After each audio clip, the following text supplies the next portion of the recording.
Olá!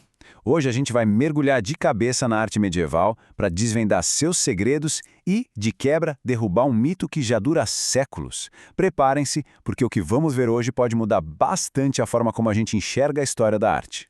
Bom, vamos direto ao ponto. A Idade Média foi mesmo uma Idade das Trevas? Se a gente perguntar para um historiador hoje, a resposta vai ser um sonoro não.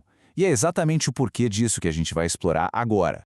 Olha, essa tabela aqui, ela resume praticamente tudo. A visão antiga de uma arte meio tosca, sabe, sem perspectiva, deu lugar a uma compreensão muito mais rica. Hoje a gente sabe que era uma estética com regras próprias, super focada em simbolismo, cheia de inovações e de trocas culturais. Ou seja, era um sistema visual completo e não só uma fase de espera para o Renascimento chegar.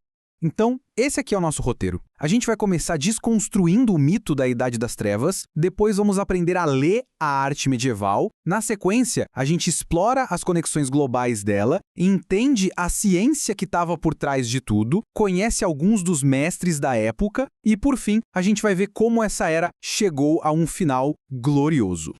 Ok, primeira parte, além da Idade das Trevas. É aqui que a gente vai entender como a pesquisa moderna simplesmente virou de cabeça para baixo o que se pensava sobre esse período. Pois é, longe de ser escura, a Idade Média foi na verdade uma explosão de cores vibrantes nos vitrais, uma verdadeira celebração da luz como símbolo do divino, e claro, um desafio à gravidade com aquelas catedrais que parecem tocar o céu. Agora vamos para a segunda parte, a gramática do sagrado. Aqui está o pulo do gato. Para entender a arte medieval, não adianta a gente usar os óculos do realismo que vieram depois. É preciso, antes de mais nada, aprender a ler a linguagem simbólica dela, o seu código visual. E a primeira regra dessa gramática toda é a tal da hierarquia de proporção. Funciona assim: o tamanho de uma figura na imagem não tem a ver com perspectiva, se ela está perto ou longe, não. O tamanho indica a importância espiritual daquela figura. É uma linguagem visual bem direta para comunicar poder e santidade. Um exemplo perfeito é essa iluminatura do Livro dos Jogos. O rei Afonso X é a maior figura de todas. Não porque ele está mais perto da gente, mas porque ele é a autoridade máxima ali. É simples e genial. A escolha dos materiais também fazia parte dessa linguagem. Era quase uma teologia. Ouro e pedras preciosas não eram só ostentação, eles simbolizavam a luz divina.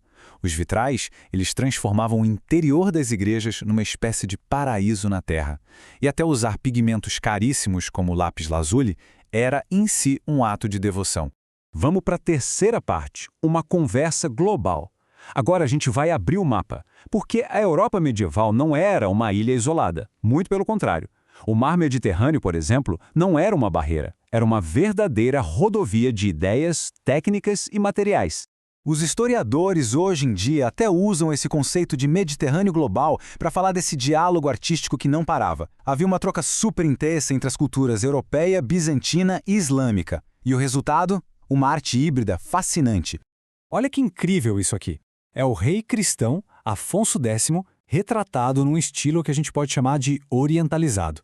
A geometria, as poses, tudo mostra a influência forte da arte islâmica na corte espanhola do século XIII. É a prova viva dessa simbiose cultural.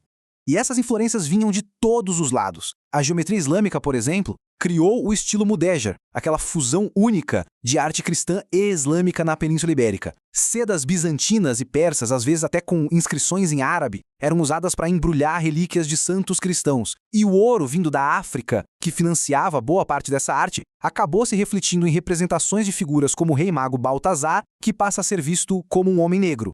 Quarta parte, a ciência por trás da arte. Essa troca toda não era só de objetos, era também de conhecimento, de um conhecimento bem sofisticado. Por trás daquela beleza toda, tinha um motor intelectual muito poderoso. A arte medieval era, também, ciência e filosofia em ação. A base de tudo isso era o chamado quadrivium, o currículo avançado das universidades. Aritmética, geometria, música e astronomia eram vistas como as chaves para entender o universo, e todas elas eram baseadas no estudo dos números em suas várias dimensões. Para a mentalidade da época, ouvir música era, na essência, ouvir a ordem numérica do universo. Não era só emoção, era uma ciência exata, um eco da harmonia divina. A ideia central era que Deus era o grande geômetra. O universo era visto como uma criação divina baseada em número, medida e peso. E o que isso significa na prática?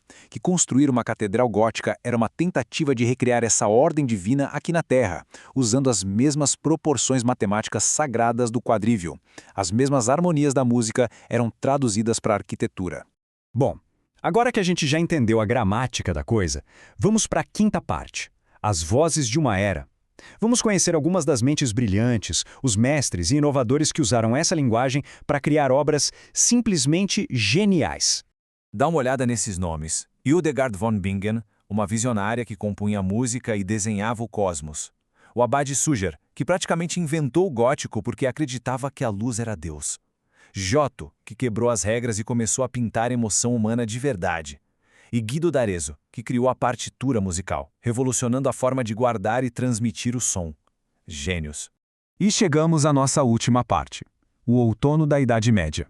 Aqui, a gente vai reinterpretar o fim da Era Medieval, não como um declínio, mas como uma transição gloriosa para uma nova forma de ver o mundo. Então, o ponto central aqui é o seguinte: a passagem para a Renascença não foi um renascimento do nada, como se a cultura estivesse morta e precisasse renascer. Foi, na verdade, o ponto alto, a culminação da arte medieval atingindo seu pico de sofisticação e brilho. Pense nas cores de uma floresta no outono, antes do inverno chegar. A verdadeira virada de chave, a mudança fundamental, não foi tanto na técnica, mas na filosofia. A gente passa de uma visão de mundo teocêntrica, com Deus no centro de tudo, para uma visão antropocêntrica, onde o ser humano se torna a medida de todas as coisas. Artistas como Giotto e Dante, que muitas vezes são vistos como pré-renascentistas, na verdade usaram todo o repertório, todo o arsenal da teologia e da ciência medieval para criar suas obras-primas. A Divina Comédia de Dante, por exemplo, é como uma catedral gótica, só que feita de palavras. Eles não rejeitaram a Idade Média, eles foram a conclusão brilhante dela. E a gente termina com uma pergunta para ficar na cabeça. O que é que define o progresso na arte? É a capacidade de imitar fielmente a realidade, como o Renascimento vai buscar? Ou é a força de conseguir expressar o que é invisível, o espiritual, como a Idade Média buscou com tanta intensidade? É uma questão que nos faz repensar o valor e a função da arte em qualquer tempo.